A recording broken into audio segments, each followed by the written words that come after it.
Is November 6, 2017. It's a Monday. My name is Bill McCamley.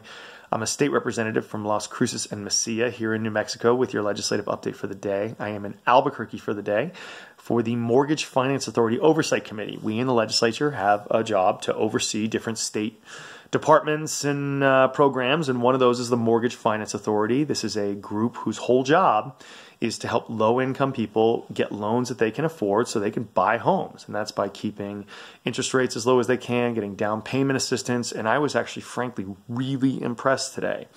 They had a whole checklist of their yearly goals. It was like 3 pages worth. I can show it to anybody if they're interested. But it had, here's what they wanted to do, here's what they hit, and they hit all their goals. And they said, hey, we don't do this every year. For instance, last year there was a few goals that they didn't hit. But it was so nice to see a state department saying, okay, here's how we're going to get better. This is our specific, this is the spaghetti we're going to throw at the wall, and we're going to go after this. If we don't get it, we're going to try to improve next year. But it was really good to see. And frankly, I'm going to take that to other people and other departments and authorities we oversee and say, hey, why can't you do the same kind of thing? Also had a really good conversation with these folks about how we might be able to improve loan programs for public employees. So one of the problems we have as a state, we have this huge budget crisis, right? And we haven't really been able to raise salaries for teachers, cops, firefighters, social workers, people that work in water and wastewater plants.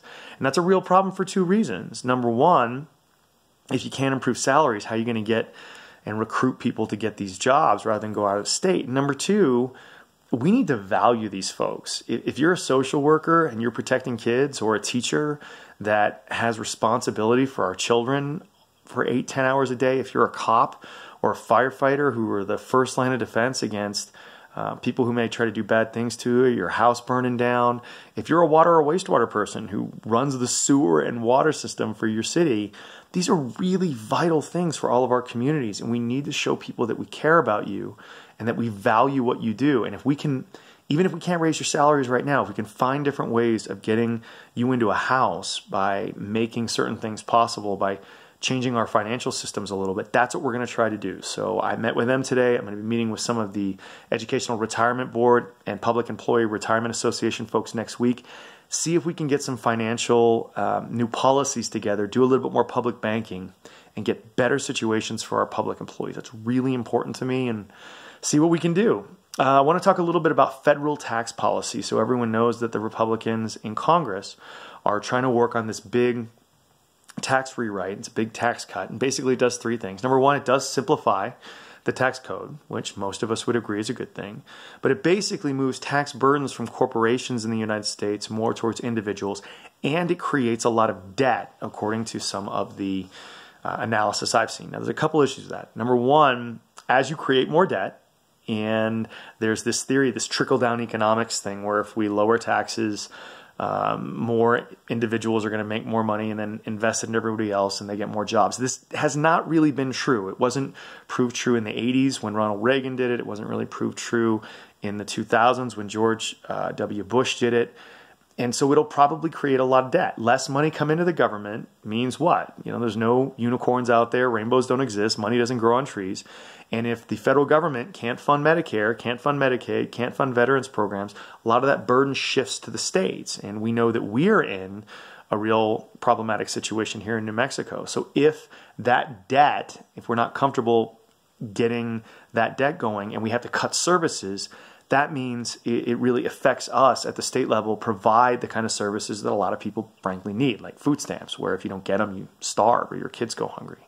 And that's a real problem. The other issue is New Mexico income tax is actually directly related to the federal income tax. So when you fill out your New Mexico income tax, it's really easy. It's like half a page or 1 page. And you just put your federal stuff in there and we calculate your state income tax. Well, if they change their whole system, we may have to change ours, and that would be a pretty big lift, possibly, depending on what turns out up there. So that's something to keep an eye on. Last thing, municipal elections are tomorrow, November 7th, in the city of Las Cruces. There's 3 city council races, a municipal judge race up. November 14th is the mayoral runoff and a city council runoff in Albuquerque. Please vote in these city elections. A lot of people said after the election in November, oh God, what can I do? I want to get more involved. I'm unhappy with the situation. Vote in city elections.